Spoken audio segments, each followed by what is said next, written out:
Hi friends, இருக்கிற காசு lovers. இன்றைக்கான எபிசோடுன்னு பார்க்கலாமா?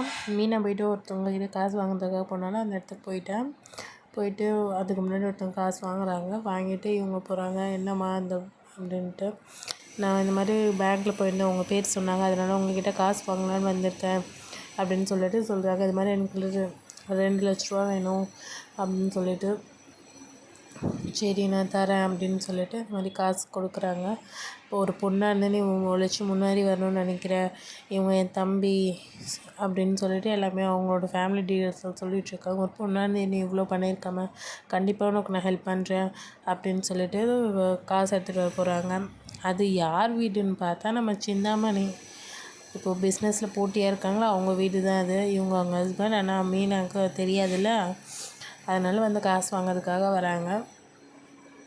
அப்புறம் காசு வாங்கிட்டு, எனக்கு வட்டிலாம் வேண்டாமா, நீங்கள் அசல் மட்டும் கொடுங்க, 2 நாளில் கொடுக்குறேன்னு சொல்கிறீங்களே, எனக்கு அசல் மட்டும் போதும் அப்படின்னு சொல்லி, நீங்கள் எவ்வளோ நல்லவங்களா இருக்கீங்க அப்படின்னு சொல்லிட்டு பேசிவிட்டு, அப்புறமா சரிங்க ஐயா அப்படி நான் கொடுத்துட்றேன் அப்படின்னு சொல்லிட்டு 2 பேரும் வெளியே வராங்க.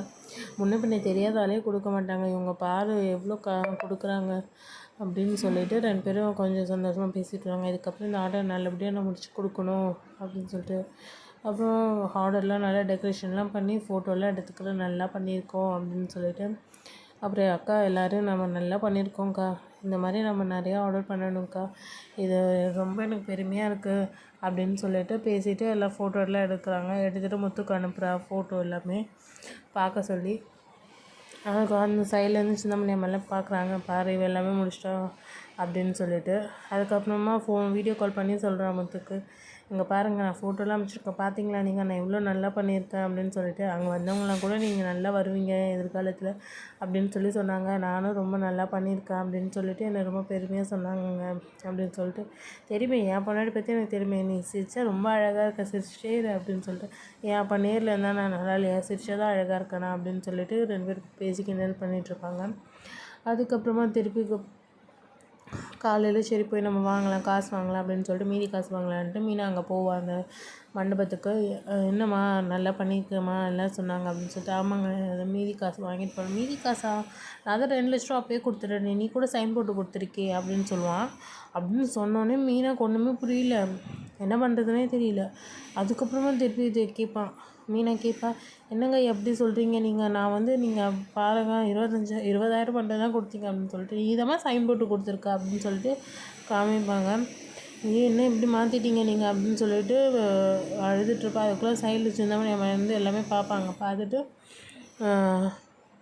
இல்லை நீங்கள் தப்பு பண்ணுறீங்க, என்னோடய இதில் அடிக்காதீங்க, என் வயிற்றில் என் காசு கூட நீங்கள் வச்சுக்கோங்க, ஆள் வேலை செஞ்சாங்களே அவங்க காசாவது கொடுங்க, நான் கொடுக்கணும் அப்படின்னு சொல்லிட்டு பேசுவாங்க. பேசிவிட்டு என் காசை கொடுத்துருங்க, உங்களுக்கு புண்ணியமாக போகும். இப்போ பாரு, இப்போ நீ அப்படி அவளுக்கோ வந்து கத்த ஆரம்பிச்சா, இப்போ நீ பாரு என் காசு நீ கொடுக்கணும், போலீஸ்க்கு போவேன் நான், உன்னால் என்ன பண்ண முடியுமோ பண்ணிக்கோ நீ அப்படின்னு சொல்லிட்டு, ஏம்மா இந்த பொம்பளை தூக்கி வெளியே போடுவோம்மா அப்படின்னு சொல்லிட்டு லேடிஸ்லாம் கூப்பிட்டு மீனாவை தூக்கி வெளியே போட சொல்லுவாங்க. அவளுக்கு ஒரே கஷ்டமாக போய்ட்டுமா, எல்லாம் அழுதுகிட்டே வெளியே வருவாள். ஐயோ நான் என்ன பண்ணுவேன், யார்கிட்ட போய் நான் என்ன சொல்வேன் அப்படின்னு சொல்லிட்டு அழுதுகிட்டே. அது எல்லாமே சின்னமணி அம்மா பார்த்துட்டு நம்ம என்ன பண்ணுவாங்க தெரியுமா, விஜயாவுக்கு ஃபோன் பண்ணி எல்லாமே சொல்லுவாங்க. இந்த மாதிரி உங்கள் மருமக பாருங்கள், நான் அனுப்பிச்சிட்டேன், இதுக்கப்புறம் அவள் பிஸ்னஸ்லாம் படுத்துரும் அப்படின்னு சொல்லிட்டு. இப்படி தான் வேணும் அவளுக்கு, ஒரு ஆர்டர் வந்தால் போதும், அவளை கையிலே பிடிக்க முடியல, நீங்கள் தான் அவளுக்கு கரெக்ட் அப்படின்னு சொல்லிட்டு விஜயா வந்து சிந்தாமணியை கூட சேர்ந்து ஜால்ரா போட ஆரம்பிச்சிடுவாங்க. இந்த மாதிரிலாம் ஒரு மாமியார் இருக்கிறது நல்லதா கெட்டதா நீங்கள் சொல்லுங்கள் பார்க்கலாம். நம்மளோட சேனலை சப்ஸ்கிரைப் பண்ணிக்கோங்க. தேங்க்யூ, பாய்.